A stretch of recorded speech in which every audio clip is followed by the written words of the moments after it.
نحمدہ ونصلی علی رسولہ الکریم اما بعد فاعوذ باللہ من الشیطان الرجیم بسم اللہ الرحمن الرحیم رب اشرح لی صدری ویسر لی امری واحلل عقدۃ من لسانی یفقہوا قولی۔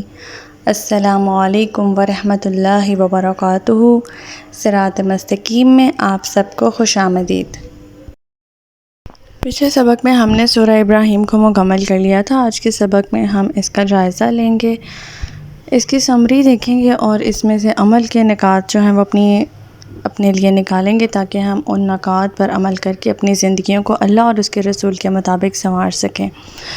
سورہ ابراہیم مکہ میں نازل ہوئی اور اس کا مرکزی موضوع جو تھا وہ توحید، شکر گزاری، رسالت اور آخرت کے متعلق ہے۔ یہ سورہ قرآن کی دعوت کو واضح کرتی ہے اور پیغمبروں کی جدوجہد اور ان کے اقوام کے رد عمل کو بیان کرتی ہے۔ خاص طور پر حضرت ابراہیم کی دعائیں ہیں اس میں اور ان کی توحید پرستی کو اجاگر کیا گیا ہے اس سورہ میں وہ یہ کہ سب سے پہلا نقطہ تو یہ نکلتا ہے کہ قرآن پاک جو ہے وہ ایک روشن کتاب ہے۔ یہ کتاب لوگوں کو اندھیروں سے نکال کر روشنی کی طرف لاتی ہے۔ ہمارے لیے یہ غور و فکر کا نقطہ ہے کہ کیا ہم واقعی قرآن سے رہنمائی لے رہے ہیں یا صرف رسم کی حد تک ہم نے اسے محدود کر رکھا ہے۔ دوسرا نقطہ اس میں یہ تھا کہ شکر گزاری اور ناشکری کا بہت امپورٹنٹ پوائنٹ تھا یہ۔ اللہ تعالیٰ فرما رہے ہیں کہ اگر تم شکر کرو گے تو میں تمہیں اور دوں گا اور اگر ناشکری کرو گے تو میرا عذاب سخت ہے۔ مجھے یہ دیکھنا ہے کہ میں اپنی زندگی میں کن چیزوں پر شکر ادا کر رہی ہوں یا میں کہیں ناشکری تو نہیں کری۔ آخرت کی سزا اور جزا کے بارے میں یہاں بات ہوئی تھی۔ کافروں کو ایسا پانی دیا جائے گا جو ان کی آنکھوں کو کاٹ دے گا مگر وہ مریں گے نہیں۔ میرے لیے یہ سوالیہ نشان ہے کہ کیا میں دنیا کے دھوکے میں آخرت کو تو نہیں بھول رہی۔ اس کے بعد ہم نے دیکھا تھا کہ شیطان نے جو اعتراف کیا تھا، شیطان قیامت کے دن کہے گا کہ میں نے تمہیں دعوت دی تھی، صرف تمہیں بلایا تھا، تم نے میری بات کیوں مانی؟ کیا میں حق کی بات پر کان دھرتی ہوں یا دنیاوی فتنوں کی پیرو ہوں؟ یہ نقطہ میرے لیے ہے اہم کہ میں اس کے پر غور و فکر کروں۔ اس کے بعد اللہ تعالیٰ ہمیں یہاں پر اچھے اور برے کلمات کی مثالیں دے رہے ہیں۔ اچھا کلمہ ایک مضبوط جڑوں والے درخت کی طرح ہوتا ہے، یعنی کہ کلمہ طیبہ، اور برا کلمہ کمزور بے بنیاد ہوتا ہے جسے ہوا کا ایک جھونکا اکھاڑ لے جاتا ہے، اور وہ کلمہ شرک تھا۔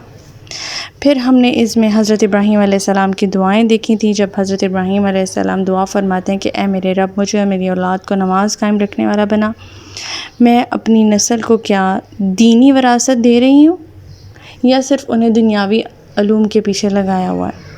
یہ ہے میرے لیے ایک سوالیہ نشان۔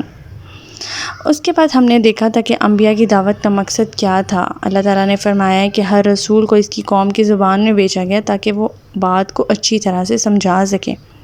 تو کیا میں دین کی باتوں کو اپنی زبان میں سمجھنے کی کوشش کر رہی ہوں یا صرف رسمی تلاوت پر ہی اتفاق کیا ہوا ہے میں نے؟ پھر ہدایت صرف اللہ کے اختیار میں ہے۔ اللہ جسے چاہتا ہے ہدایت دیتا ہے اور جسے چاہتا ہے گمراہی میں چھوڑ دیتا ہے۔ تو کیا میں ہدایت کی طلبگار ہوں یا میں اپنی خواہشات نفس کے پیچھے لگی ہوئی ہوں؟ پھر دنیاوی زندگی کی حیثیت جو ہے وہ اس سورہ میں اجاگر ہوتی ہے۔ دنیا کی مثال اللہ تعالیٰ فرما رہے ہیں کہ بارش کی طرح ہے جسے فصل اگتی ہے پھر وہ سوکھ کر زرد ہو جاتی ہے۔ تو کیا میں دنیاوی چیزوں کو مستقل سمجھ کر آخرت کو بھول چکی ہوں؟ ہم نے دیکھا تھا کہ کافروں کی حسرت اور ان کا انجام، وہ چاہیں گے کہ کاش ہم دنیا میں واپس چلے جائیں تو نیکی کریں گے، لیکن یہ صرف ایک حسرت ہی ہوگی۔ تو کیا میں اپنی اصلاح اس وقت کر رہی ہوں جب وقت ہے یا مجھے کل کا انتظار ہے؟ کل ہو یا نہ ہو، روز آخرت کہیں یہ میرے لیے باعث حسرت ہی نہ رہ جائے۔ پھر گواہی کا دن، اس دن زمین اپنی خبریں دے دے گی اور اعضاء گواہی دیں گے۔ تو کیا میری زبان، میری آنکھیں، میرے ہاتھ میرے حق میں گواہی دیں گے یا میرے خلاف گواہی دیں گے؟ پھر ہم نے دیکھا کہ اللہ کی حکمت پر ایمان ہے ہمارا یا نہیں ہے۔ اللہ علیم و حکیم ہے، ہر چیز کا علم رکھتا ہے۔ تو کیا میں اپنی زندگی کے اتار چڑھاؤ میں، نشیب و فراز میں اللہ تعالیٰ کی حکمت سمجھ کے انہیں قبول کر رہی ہوں یا میں گلے شکووں میں لگی؟ ایک مقصد ہونا چاہیے کہ ہم ان نکات پہ غور و فکر کریں، ان پر عمل کریں اور اپنی زندگیاں اللہ اور اس کے رسول کے مطابق ڈھال لیں۔ تو ہمارا آج کا سبق یہیں تک تھا۔ اگلے سبق میں ہم سورہ ہجر کا آغاز کریں گے۔ اللہ تعالیٰ سے دعا ہے کہ اللہ تعالیٰ قرآن پاک کے احکامات میں عمل پیرا ہونے کی توفیق عطا فرمائے۔ اللہ پاک ہمیں ہدایت دے کہ جس کے بعد گمراہی نہ ہو۔ ربنا لا تزغ قلوبنا بعد إذ هديتنا وهب لنا من لدنك رحمة إنك أنت الوهاب سبحانك اللهم وبحمدك أشهد أن لا إله إلا أنت أستغفرك وأتوب إليك۔ السلام علیکم ورحمۃ اللہ وبرکاتہ۔